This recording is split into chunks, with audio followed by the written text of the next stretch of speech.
This video is sponsored by Squarespace. Go to squarespace.com/ThePlainBagel to save 10% off your first purchase of a website or domain using code THEPLAINBAGEL.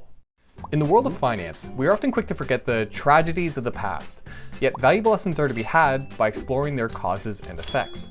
After all, in a world of ever-changing rules, products, and services, history is the one constant that can guide us through the ambiguity. So let's take a 5-minute history lesson on today's Plain Bagel.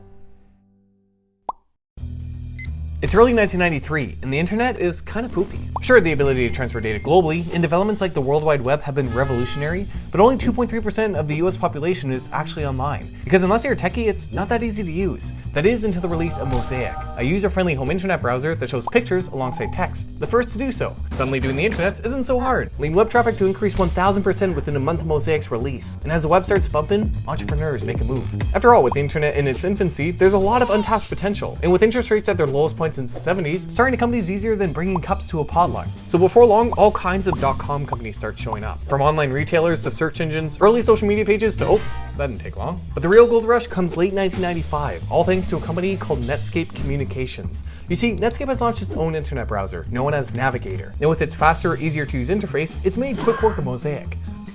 Mosaic killer. Mozilla?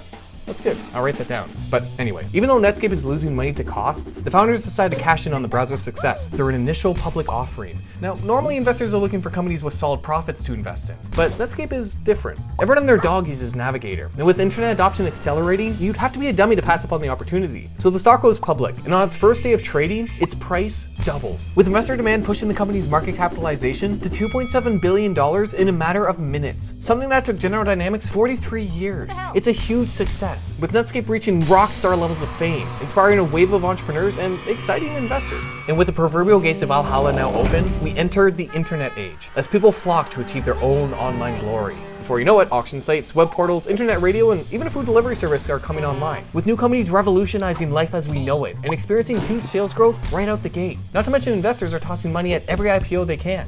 Now, sure, companies are spending out their Yahoo for this growth, so after costs, their profits are pretty, well, non-existent. But hey, this is the internet we're talking about, the biggest thing since sliced bread. If you want to make it big, you've got to be spending to grow your business. And besides, with the banking industry convincing investors that losses now just mean larger profits down the road, there's plenty of money keeping the dream alive. So .coms continue to splurge, spending investor funds on advertising, acquisitions, fancy offices, fat paychecks, and all expenses paid vacations and parties for employees. You know, the essentials. And for the most part, times are good. By 1999, the tech-heavy NASDAQ has doubled, with even telecom and equipment companies getting in on the action, building out infrastructure and enabling companies to explore the boundless frontiers of the internet.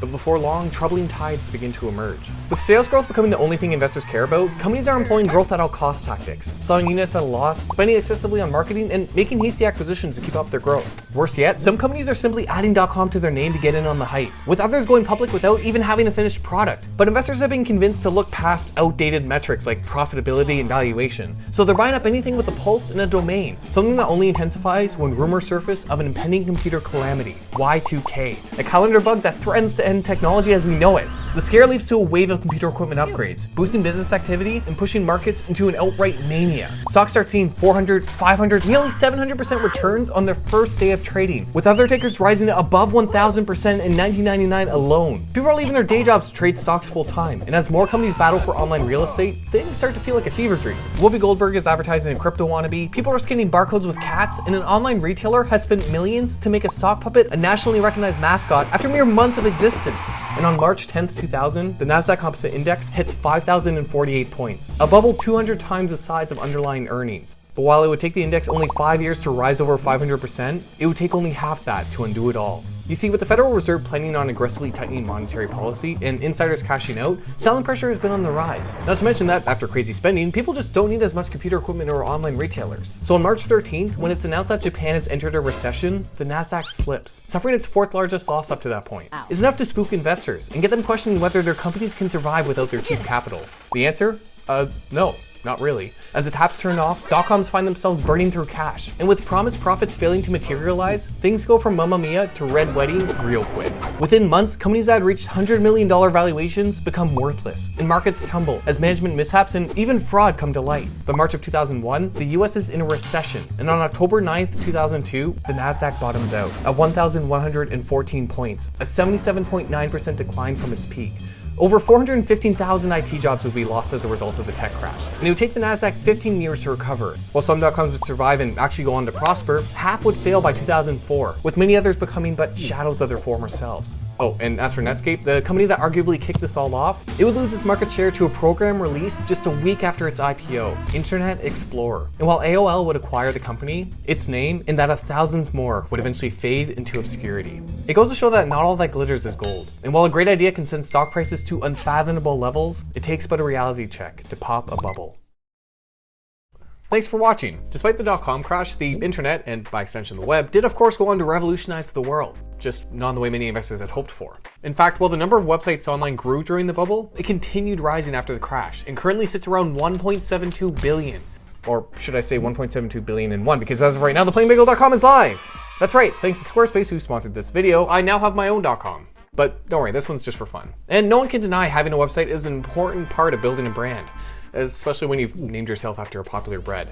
But yeah, if you want to learn more about the channel or check out some of the resources I've linked to in past videos, you should check it out. And hey, if you want to make a website like mine, or like any website really, you should try out Squarespace. Their builder is very easy to use. It lets you pick an already complete template and swap in your own content. And they have a whole bunch of different features, from appointment scheduling to blogging tools to even e-commerce pages. And the best part is you don't have to pay to try it, because you can use their page builder for free with a trial. And if you want to go live, you can use coupon code THEPLAINBAGEL to get 10% off your first purchase of a website or domain. Just use the link in the description to show them I sent you their way. So whether you're looking to build a business or get exposure for your hobby, check out Squarespace.